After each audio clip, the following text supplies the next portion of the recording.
So I'm going to show you today kind of the method I've come to make a tapered tang on a knife. And I started learning how to do this by making two prototypes.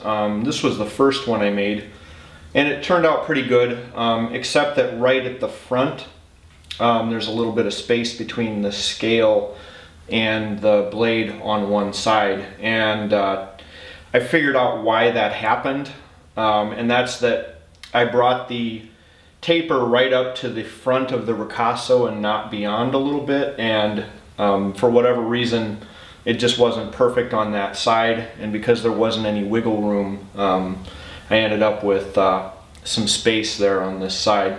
So here we are. I start at the back of the handle there and just start grinding with just ever so slight of an angle. And don't leave it on there too long because it gets hot and you'll burn the steel. But you see, if you look, I brought it just a little ways that way. So I went a little bit past the hole, and I'll flip it over and do it on the other side after I cool it off here.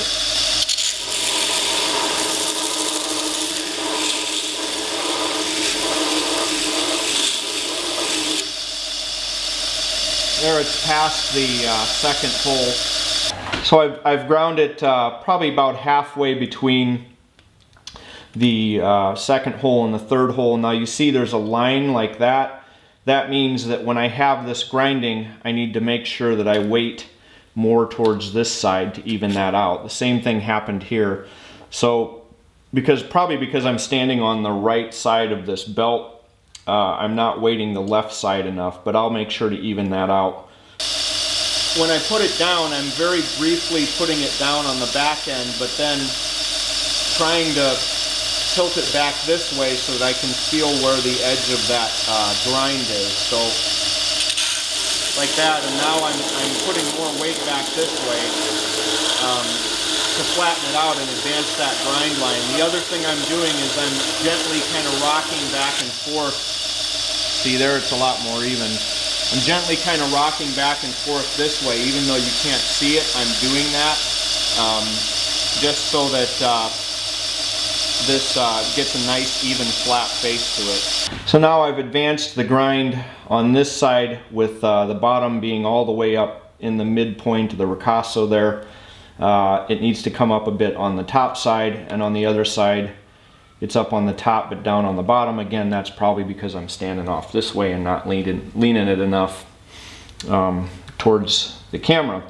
So we've got a pretty well established tapered tang here.